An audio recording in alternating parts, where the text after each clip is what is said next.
Saxophonist composer Jed Levy here, and I'm here to speak to you about my new CD, Faces and Places. First of all, if you've already purchased the CD and have used the link on the cover that talks about living liner notes, here we are. And I'd like to thank you for purchasing it, and also for those of you maybe considering purchasing it, I hope this might help encourage you to do that and enjoy the music. The first thing I'd like to mention is the band. It's a wonderful group of people that I immediately felt a real synergy with. Some of it was developed over a longer period of time. For instance, our drummer, Alvester Garnett, we've played together for over a decade. We've done a 5-week tour for the U.S. State Department of South and Central America that took us to Peru, Mexico, Haiti, Panama, and Venezuela. And we've also done a 16-city tour of mainland China, not for the State Department, but nevertheless a very interesting thing. We've also done 2 previous CDs of mine, Travelogue, which was done for the State Department tour, and the Italian Suite, which was done for the Steeplechase label. Alvester and I met backstage at Birdland.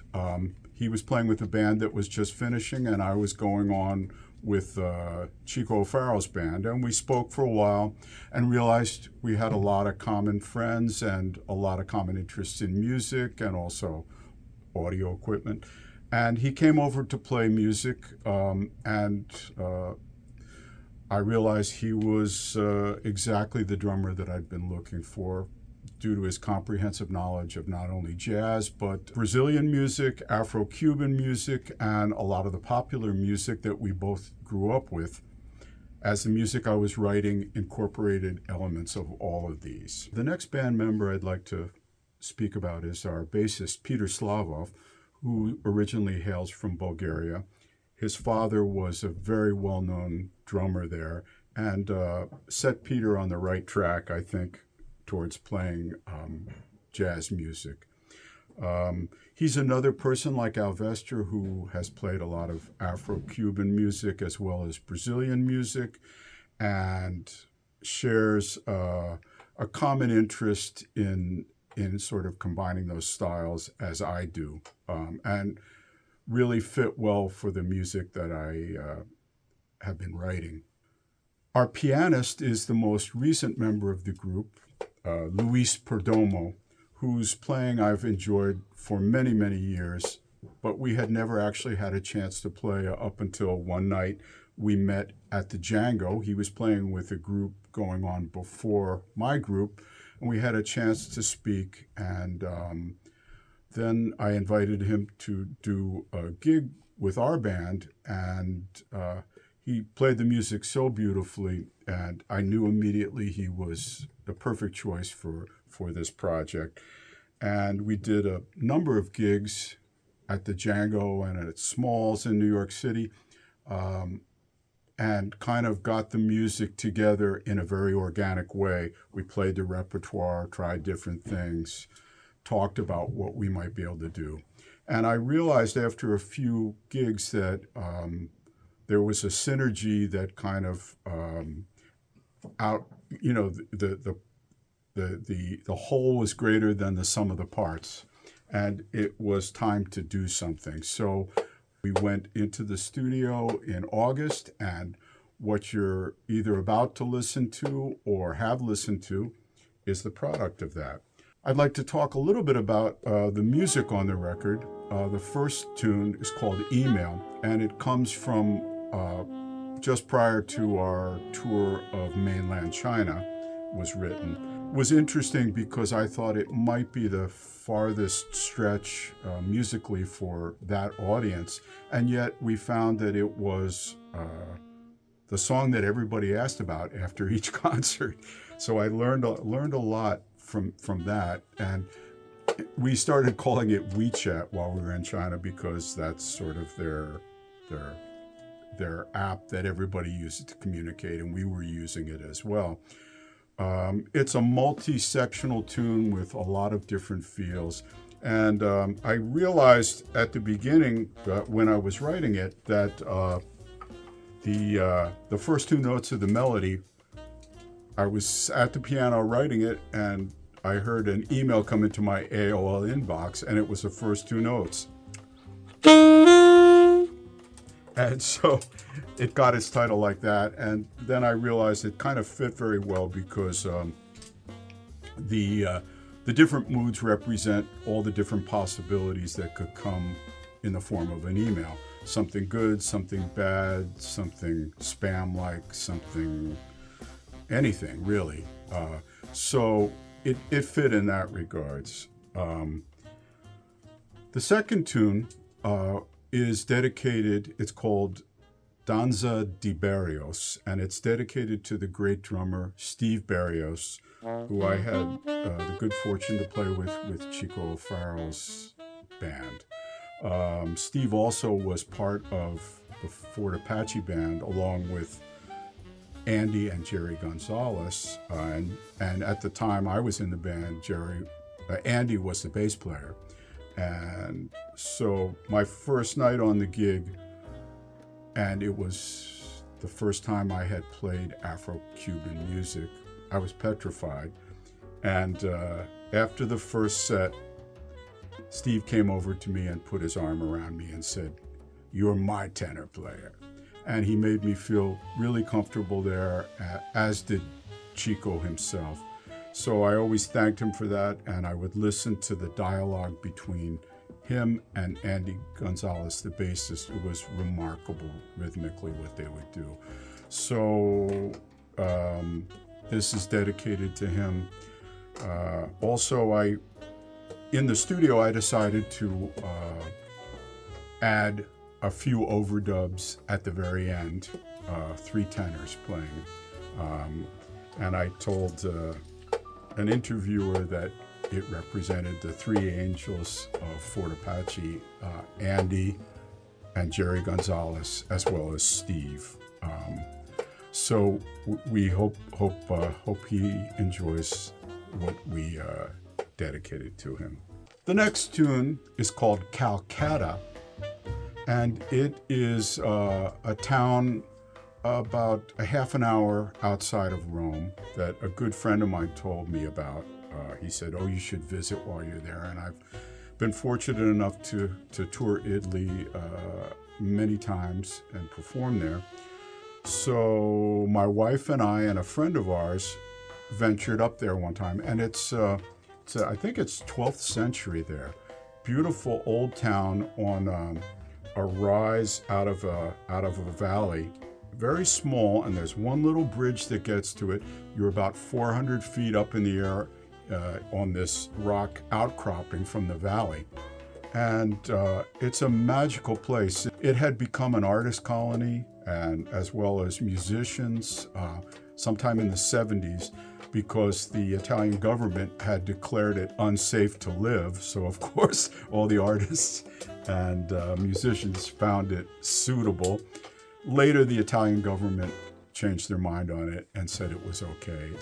And still a lot of that artisan craftsmanship is still going on up there. So we spent a day up there, and it was really something special.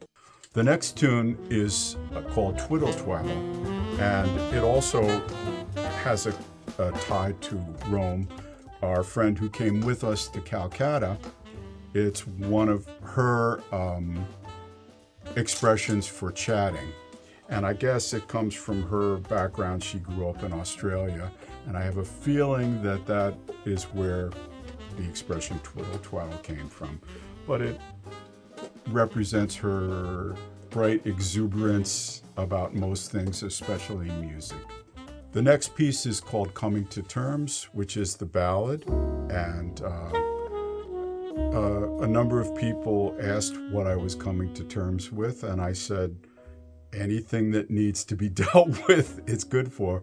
But it's kind of a reflective piece. The band almost interprets it, especially Alvester, almost interprets it like a singer-songwriter type thing, very minimally, and with a lot of dynamic changes. So that's Coming to Terms. The next one is St. Simon's.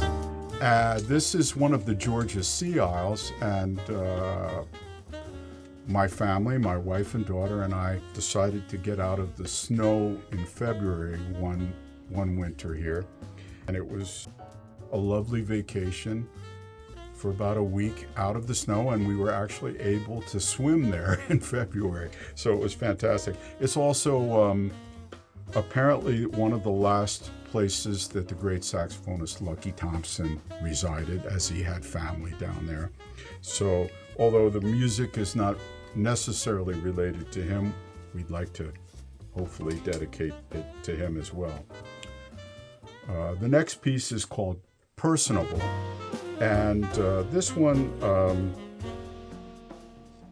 it was named because there's about a 5-note fragment of a famous pop tune from the 60s encapsulated in the first phrase of the melody. Other than that, it has absolutely nothing to do with that tune, but it was a good way of finding a title for it, and of course, maybe I'll dedicate it to myself. Personable. The next piece is called Tenerife, and it is an island in the Canary Islands that we almost visited. My wife and I almost visited, and always had a fantasy about going there. Our visit was curtailed because a volcano on the neighboring island became active. Luckily, we hadn't made any real plans for it, but it continued in our fantasy. And a number of things kept popping up. For instance, one day on my Facebook feed, I found that a disc jockey in the Canary Islands was playing my music. He sent me a note, and I said, So I wrote him to say thank you, and I told him about our fantasy to come to Tenerife, and he said, well, it might happen. So I wrote the tune, and I told him I had already written the tune by the time he contacted me, and so we're hoping that it leads us there one of these days. Leading Tone was one of the first tunes I had sort of promised myself I wouldn't write from the saxophone, but it's one of the first tunes that I decided at this point in my life it's okay to do that. And it's harmonized with, the melody is harmonized, but the blowing is basically free. Leading tone comes from the fact that there's a lot of thirds in the bass on this one, supporting what the harmonic stuff is underneath the melody. Next piece is called Haiku, and it was titled because of 5 lines of music relating to the 5 syllables of the first part of a haiku, Japanese haiku poem.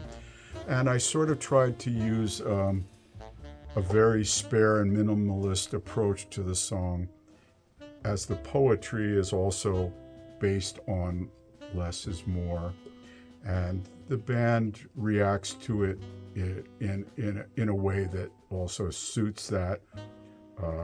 Alvester's playing some march rhythms underneath it loosely, and the whole thing coalesces. Hopefully we get a feel that it makes sense for the Japanese cultural aesthetic that I was going for.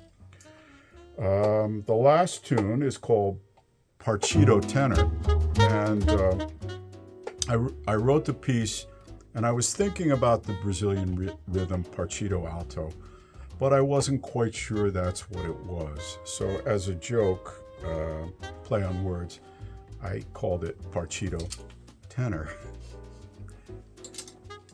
The last piece, which is sort of just a little chaser, is called Postscript, and it's related to the first thing you hear on the CD, the beginning, the rubato beginning of Email.